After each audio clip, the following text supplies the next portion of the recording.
Sa photo, pissenlit sur l'oreille, a fait le tour du monde. Si est celle d'Émile, 2 ans et demi, est disparu depuis un mois. Il était sous la surveillance de son grand-père maternel qui est désormais au cœur de toutes les questions. Notamment celle du nouveau détective qui dresse le portrait du patriarche de la famille. Après un mois entier de recherche, le mystère reste entier dans la disparition d'Émile, petit garçon de 2 ans et demi venu passer ses vacances auprès de ses grands-parents maternels dans le Haut-Vernay, hameau des Alpes de Haute-Provence. Une information judiciaire a été ouverte le 18 juillet dernier. L'enquête est à présent dans les mains de 2 juges d'instruction, en raison de la complexité de l'affaire, et le village est désormais rouvert.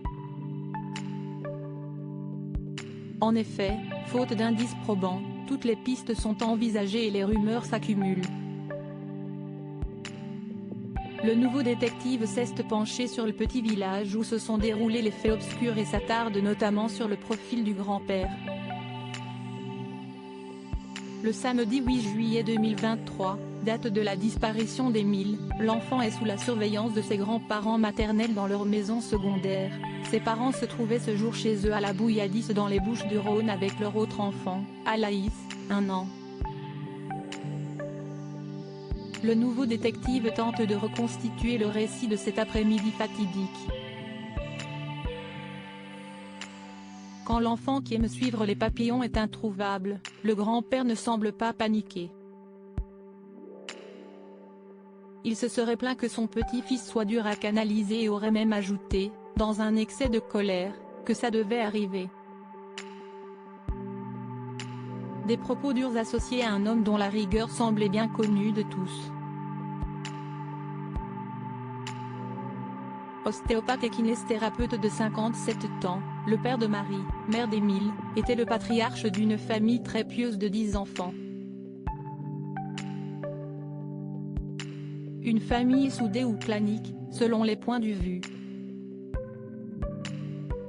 Un voisin anonyme avancerait même que le grand-père aurait la main leste pour asseoir son autorité sur les siens. Une attitude étrange remarquée durant les battues. Le praticien et Colomban S. Le père d'Émile, avait été scruté lors des premières battues et certains habitants du Vernay avaient relevé des attitudes surprenantes, surtout chez le grand-père, rapportait alors Paris Match.